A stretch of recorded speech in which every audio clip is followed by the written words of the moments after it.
શું તમે ક્યારે વિચાર્યું છે કે સૌથી વધુ દુઃખ એ જ વ્યક્તિને કેમ મળે છે જેનું દિલ સૌથી સાફ હોય છે?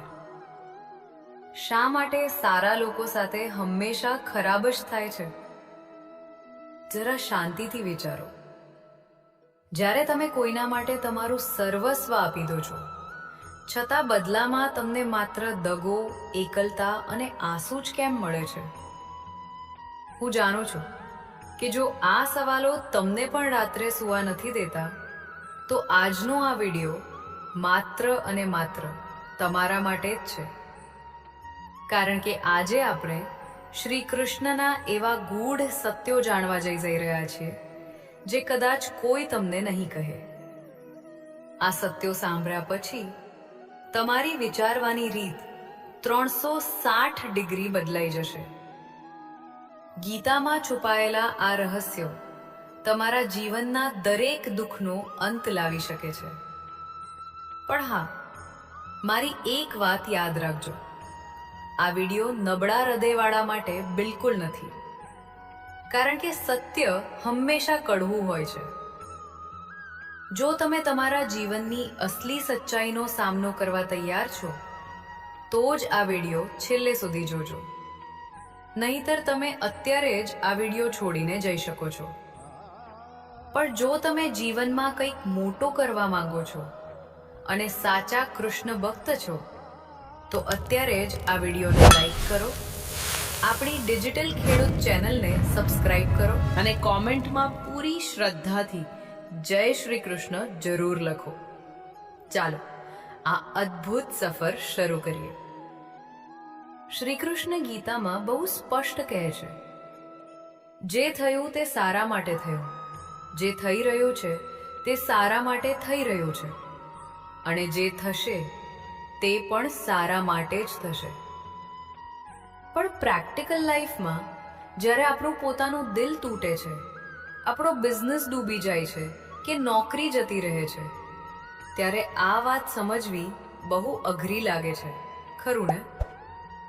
તમે પણ અવારનવાર વિચારતા હશો કે મારું આટલું મોટું નુકસાન થયું, તેમાં ભગવાનનો શું પ્લાન હોઈ શકે? આમાં મારું શું સારું છે? પણ મિત્રો, ધ્યાનથી સાંભળજો. જ્યારે એક પક્ષીનો માળો વાવાઝોડામાં તૂટે છે ને, ત્યારે જ તે આકાશમાં ઊંચી ઉડાન ભરતા શીખે છે. જ્યારે કોલસા પર ભયંકર દબાણ આવે છે, ત્યારે જ તે કિંમતી હીરો બને છે. જો તમારો કોઈ સંબંધ તૂટ્યો છે, તો સમજી લેજો કે ભગવાન તમને એક ખોટા સંબંધમાંથી બચાવી રહ્યા છે. જો કોઈ તક હાથમાંથી જતી રહી છે, તો તેનો અર્થ એ છે કે તેનાથી પણ મોટી તક તમારી રાહ જોઈ રહી છે. જીવનમાં જ્યારે પણ તમને એમ લાગે કે બધું જ ખતમ થઈ ગયું છે, ત્યારે હંમેશા યાદ રાખજો કે એ અંત નથી, પણ એક નવી અને ભવ્ય શરૂઆત છે. ગીતામાં શ્રી કૃષ્ણ બહુ મોટી વાત કહે છે. તેઓ કહે છે, એક પાણીનું ટીપું જ્યારે ગરમ તવા પર પડે છે, ત્યારે તે તરત જ વરાળ બનીને ગાયબ થઈ જાય છે. એ જ પાણીનું ટીપું જ્યારે કમળના પાંદડા પર પડે છે, ત્યારે તે મોતીની જેમ ચમકી ઉઠે છે. જો એ ટીપું કોઈ મરતા માણસના મોઢામાં જાય, તો તે ગંગાજળ બનીને તેને મોક્ષ આપે છે. પરંતુ જો એ જ પાણીનું ટીપું કોઈ ઝેરી સાપના મોઢામાં પડે, તો તે ભયંકર ઝેર બની જાય છે. વિચારો, ટીપું તો માત્ર પાણીનું જ હતું ને, પણ તેનું પરિણામ કેવી રીતે બદલાયું? તેની સંગતના કારણે. તમે કોની સાથે રહો છો, એ જ તમારું ભવિષ્ય નક્કી કરે છે. જો તમે એવા લોકો સાથે રહો છો જે માત્ર નિરાશાની વાતો કરે છે, બીજાની નિંદા કરે છે, તો તમે પણ ધીમે ધીમે તેમના જેવા જ બની જશો. એટલે જ જીવનમાં એવા લોકોને પસંદ કરો જે તમારું દિલ જોઈને તમારી સાથે જોડાય, નહીં કે તમારું બેંક બેલેન્સ જોઈને. હવે આવે છે બીજો અને કદાચ સૌથી મોટો સવાલ: લોકો કેમ બદલાઈ જાય છે? તમે કોઈના માટે તમારો જીવ આપી દો, તો પણ સમય આવે એ જ વ્યક્તિ તમને કેમ છોડી દે છે? આ વાત તમને અંદરથી હચમચાવી દેશે. શ્રી કૃષ્ણ કહે છે, પહેલા લોકો ભાવુક હતા એટલે સંબંધો નિભાવતા હતા. પછી લોકો વ્યાવહારિક બન્યા એટલે સંબંધોમાં ફાયદો જોવા લાગ્યા. અને હવે લોકો પ્રોફેશનલ બની ગયા છે. જ્યાં ફાયદો હોય ત્યાં જ સંબંધ રાખવામાં આવે છે. આ દુનિયામાં કોઈ તમારું પોતાનું નથી.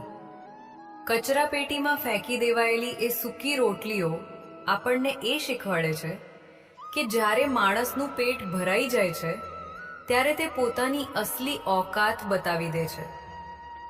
લોકો પ્યારની વાતો કરે છે, પણ વાસ્તવમાં તેઓ લોકોને વાપરે છે અને વસ્તુઓને પ્રેમ કરે છે. જે લોકો તમારી ખુશીમાં સાથે હોય તે તમારા પોતાના નથી, પણ જે તમારા દુઃખમાં તમારી પડખે ઊભા રહે એ જ તમારા સાચા પોતાના છે. માટે ભીડ ભેગી કરવાથી કોઈ ફાયદો નથી. તમારી જિંદગીમાંથી એવા લોકોને કાઢી નાખો જે તમારા હોવાની કદર નથી કરતા. શું તમારી સાથે પણ ક્યારે આવું થયું છે કે તમે કોઈ પર આંધળો વિશ્વાસ કર્યો હોય અને તેણે જ તમને સૌથી મોટો દગો આપ્યો હોય? જો હા, તો અત્યારે જ આ વિડીયોને લાઈક કરીને કોમેન્ટમાં તમારો અનુભવ શેર કરો. હજી તો અસલી સત્ય જાણવાનું બાકી છે. મારી સાથે જોડાયેલા રહેજો. તમે ક્યારે નોંધ્યું છે કે જે લોકો સૌથી વધુ હસતા હોય છે તેમના હૃદયમાં સૌથી ઊંડા ઘા હોય છે? ક્યારે વિચાર્યું છે કે શા માટે? કારણ કે તેમણે એ સ્વીકારી લીધું છે કે આ સ્વાર્થી દુનિયા સામે રડવાનો કોઈ ફાયદો નથી. શ્રી કૃષ્ણ બહુ પ્રેમથી સમજાવે છે કે હંમેશા શાંત રહેતા શીખો. જેમ ઠંડુ લોખંડ સૌથી વધુ મજબૂત હોય છે અને તેને વાળવું અશક્ય હોય છે, તેમ શાંત મગજવાળો માણસ દુનિયાનો સૌથી શક્તિશાળી માણસ છે. જ્યારે લોકો તમારી નિંદા કરે, તમારું અપમાન કરે, ત્યારે તેમને મોઢેથી જવાબ ન આપો, તમારી સફળતાથી તેમને જવાબ આપો. બુદ્ધિમાન વ્યક્તિ ક્યારેય મૂર્ખ સાથે દલીલ નથી કરતો. કાદવમાં પથ્થર મારશો તો છાંટા તમારા પર જ ઉડશે.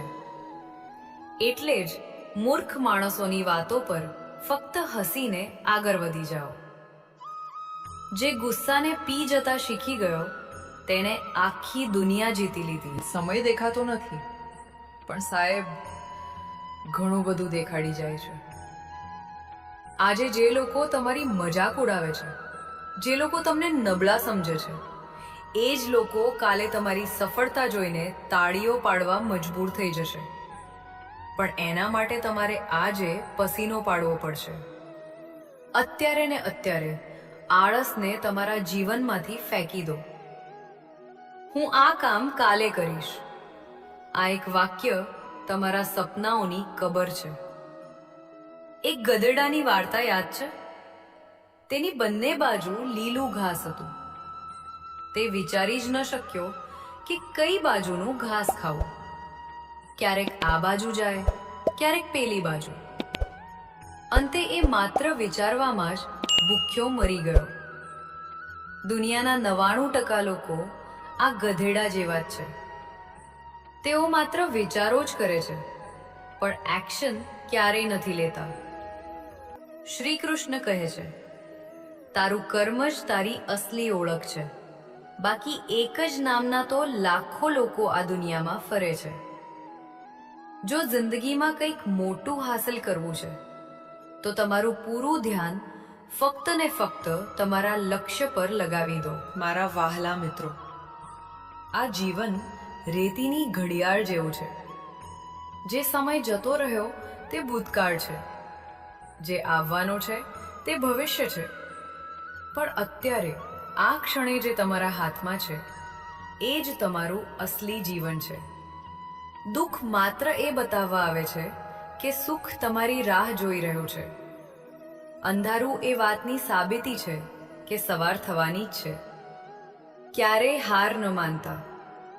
આખી દુનિયા તમારી વિરુદ્ધ ઊભી થઈ જાય તો પણ તમારી જાત પર વિશ્વાસ રાખજો. અને છેલ્લે બસ એટલું જ યાદ રાખજો, ભગવાને તમને જે કંઈ પણ આપ્યું છે તે તમારા માટે બેસ્ટ છે. જે લોકો તમારા જીવનમાંથી ચાલ્યા ગયા છે તેમની પાછળ આંસુ ન વહાવો, કારણ કે જે સંબંધ તમને રડાવે તે તમારો ક્યારેય ન હોઈ શકે. જો આ વિડીયોના શબ્દોએ તમારા હૃદયને સ્પર્શ કર્યો હોય, તમારામાં કંઈક કરી છૂટવાની નવી આગ લગાડી હોય, તો આ વિડીયોને તમારા મિત્રો અને પરિવાર સાથે અત્યારે જ શેર કરો. આવી જ પાવરફુલ અને જીવન બદલી નાખે તેવી વાતો સાંભળવા માટે આપણી ડિજિટલ ખેડૂત ચેનલને સબસ્ક્રાઇબ કરવાનું બિલકુલ ભૂલતા નહીં. કોમેન્ટ બોક્સમાં પૂરી શ્રદ્ધાથી જય શ્રી કૃષ્ણ જરૂર લખજો. યાદ રાખજો, તમે એકલા નથી. ઈશ્વર હંમેશા તમારી સાથે છે. વિડીયો છેલ્લે સુધી જોવા માટે તમારો ખૂબ ખૂબ આભાર. જય શ્રી કૃષ્ણ.